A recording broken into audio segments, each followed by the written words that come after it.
सोलापुरातील मदरशातील 10 वर्षीय मुलीवरील अत्याचाराप्रकरणी मौलानांविरुद्ध गुन्हा दाखल करण्यात आला असून परिसरामध्ये या मौलानानंच आता अत्याचार केल्यानंतर आता नागरिकांचा संताप उसळलाय।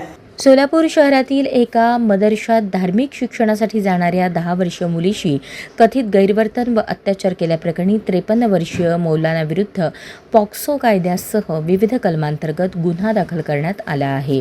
या घटनेमुळे परिसरात संतापाचे वातावरण निर्माण झाले असून नागरिकांकडून कठोर कारवाईची मागणी होत आहे।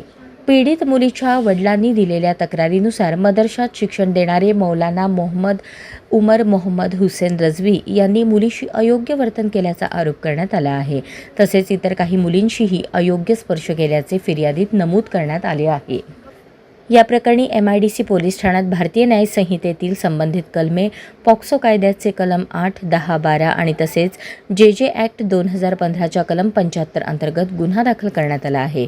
पोलिसांकडून पुढील तपास सुरू आहे।